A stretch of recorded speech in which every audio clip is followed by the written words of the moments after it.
In this video, we're going to be talking about making them be on your side. This video, the content in this video that will be explored is going to be based on the book How to Win Friends and Influence People by Dale Carnegie.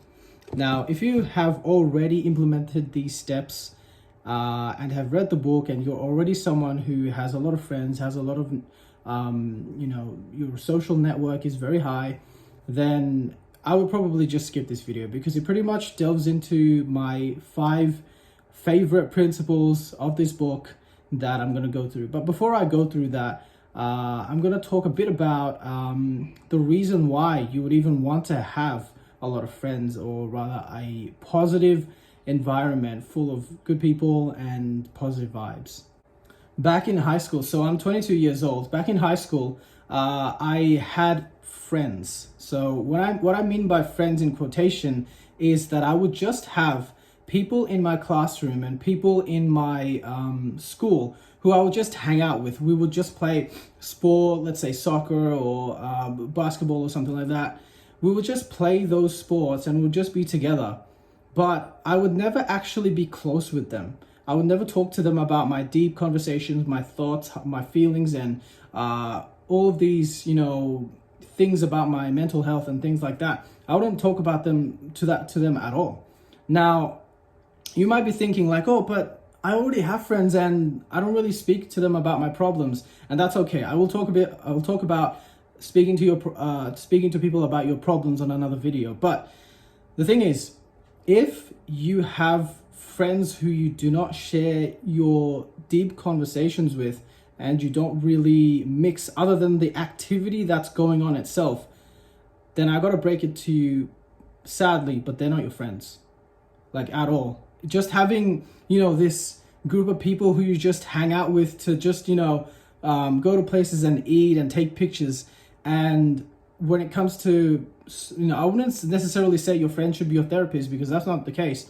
But to even like vent or speak about your problems and them giving you solutions, not necessarily solutions, but rather suggestions, if they can't even do that simple thing, even if the problem is, as simple as, oh, I'm struggling with my exams for my school or something like that, what should I do?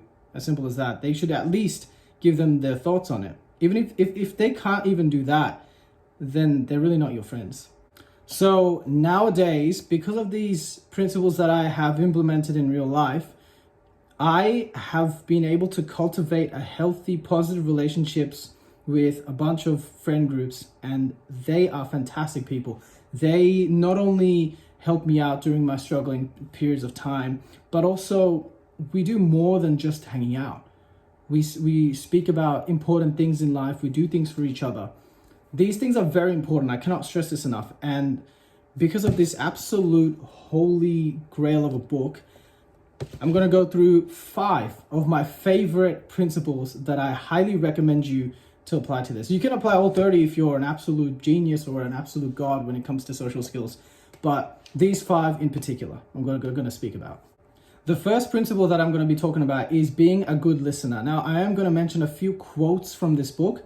That's on my iPad right here. So the first quote for this principle is, if you aspire to be a good conversationalist, be an attentive listener.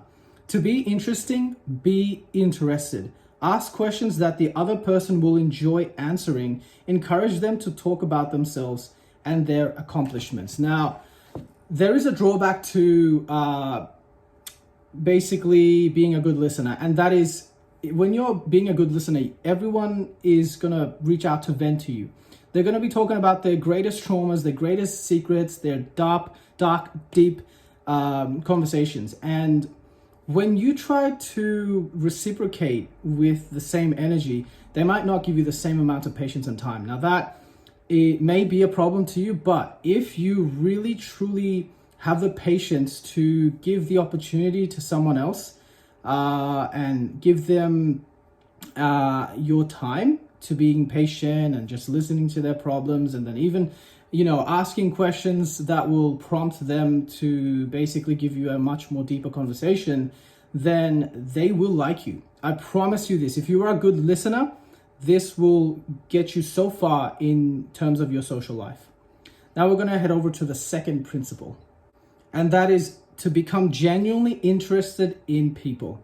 So the quote, you can make more friends in 2 months by becoming interested in other people than you can in 2 years to get other people interested in you. Very interesting. So essentially, if you are genuinely interested about other people, not only will you implement the first principle that I mentioned about being a good listener, but also you will be, I wouldn't necessarily say you will have a genuine interest with everything, because that's not really feasible, is it? Let's say, for example, I'm not really a big fan of fishing. If I go to someone and they speak to me about fishing for 2 hours, then I'm not going to try to fake it and show them that, oh, I really like fishing, even though I don't. And it's going to show. By being genuinely interested, that doesn't necessarily mean you're going to fake it. It means you're going to be sort of prompting more questions to them, being a bit more enthusiastic about a topic that they really love. And then, of course, make sure that you don't, for your own sake, don't go on and on about the same topic, because they themselves will kind of question you like, bro, I'm talking about fishing and this guy doesn't even really reciprocate the same thing. Like he kind of just seems down a bit. You know, body language is a pretty important thing as well about this that I won't be mentioning too much about. So being genuinely interested, I'll give you another example.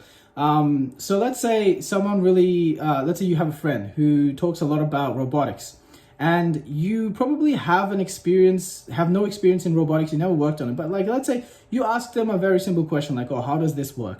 Then they're going to prompt back an answer that will be much more genuine than if you just ask a very simple question like, oh, why do you do this, for example? But yeah, that's the second principle. Let's move over to the third principle. The third principle is never criticize, condemn, or complain. And the quote in this book mentions, any fool can criticize, condemn, and complain. And most fools do.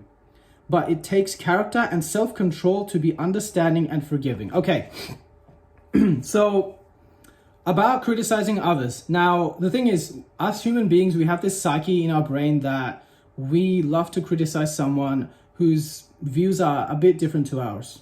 So let's say, for example, you have a view about, let's say, the wage gap or something like that. Let's say someone else has a different view to you. They think that it exists, but whereas you think it doesn't exist, okay? You can easily criticize them and say like, well, you're wrong, and these are the reasons. When you do that, you're gonna start an argument, and I'm gonna talk about how to win/lose an argument in a second.